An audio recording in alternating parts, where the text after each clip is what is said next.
Hi there, I'm Trevor Bond with Bosley Real Estate on the Danforth. Sorry, got a bouncy camera, hopefully that'll settle down.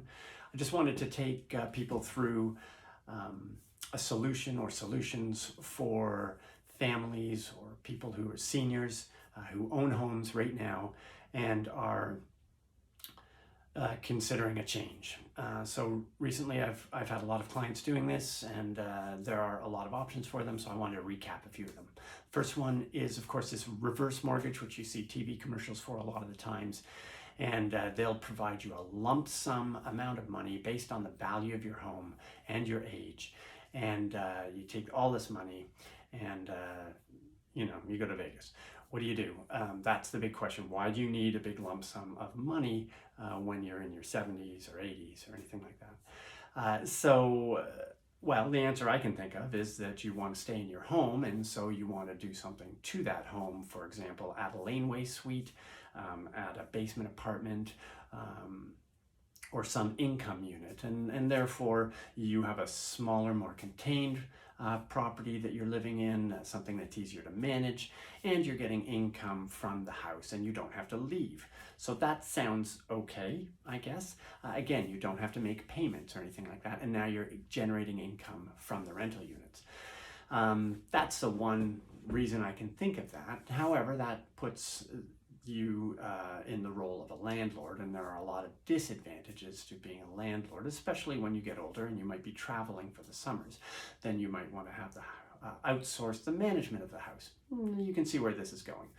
So we were looking for other options, and I really like this CHIP Income Advantage product that's available now. And that has many of the same qualities of a reverse mortgage. In fact, it is a reverse mortgage. It's just that you don't get the funds all up front. Again, it's about 55% of the value of your property. So if it's $1.3 million, you might get upwards of $700,000.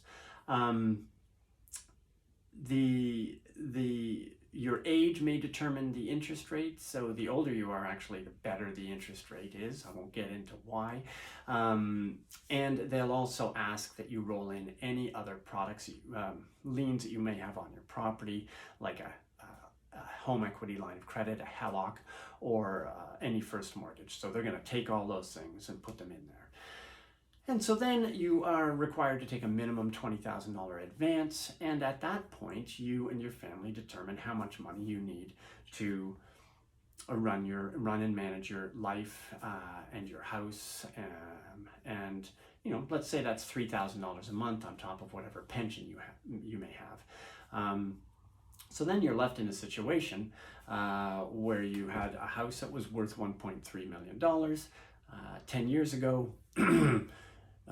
Let's assume you had no mortgage or line of credit to roll in, and now you've been taking this $3,000 withdrawal per month plus the $20,000 advance. I have some calculations here, and I can tell you that in this case, with an interest rate of 5.59, which is a valid interest rate as of almost 2020, January 2020, these people will have about a $515,000 mortgage, including accrued interest, at the end of those 10 years. So that's interesting. We also put in how much the house will appreciate. So over the next 10 years, let's say it appreciates by 5%. So then we had a $1.3 million house, which is now worth over $2.1 million. So after 10 years, this family, this couple, or this senior, now has an asset worth $1.6 million net of the $550,000 mortgage, income advantage mortgage that was placed on their home. So they're still in a pretty good position. I really like this product for people that want to remain in their home. What are the downsides, you may ask? Well, I can think of a few. Interest rate being one. It can change dramatically going up.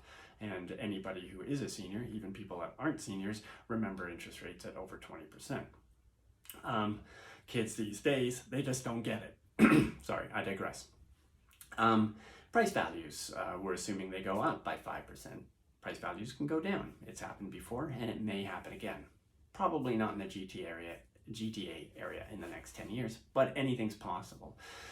Moreover, and most importantly, you know, seniors' lives can change. 10 years is a long time in a senior's life, and there can be any kind of dramatic change that takes place within a couple or to a senior, to their health, God forbid. And so, but these things put enormous pressures, and now you're making decisions in a crisis as opposed to being prepared in advance or anything like that. And it's very hard to make important legacy decisions when you're in a crisis.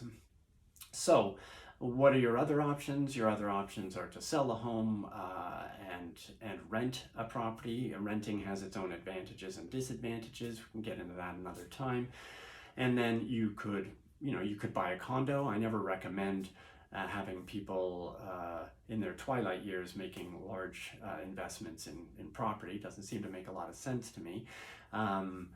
They can move in with their family or co-purchase with friends. I've had a client they've moved to their cottage to winter.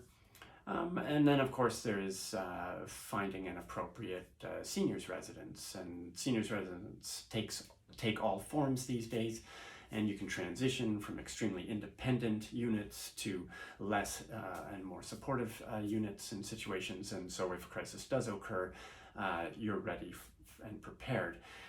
In all of these cases, be it a mortgage or be it moving into a seniors residence, I do recommend professional advice. In seniors residence, we worked with a company called Elder Care, which was really fantastic. They're not usually cheap, but owners can sit back, relax, and let someone else help them make all these decisions and then help the transition take place. As far as mortgages, reverse mortgages, you can be referred to a professional through my mortgage broker that I use quite often, Sean Smith. He's excellent. And so there are so many options there. But again, you need lawyers' advice before you seek, salespeople like myself. Talk to your lawyers, talk to your family, talk to your tax consultants. Legacy planning is a very complicated thing, and it's really important that your family gets it right, so you don't get exposed to pitfalls, crises, emotional crises, taxes, and all these other things. So hopefully this helps you a little bit, and please reach out if you have any questions on this. I'm happy to help. Okay, thanks, bye.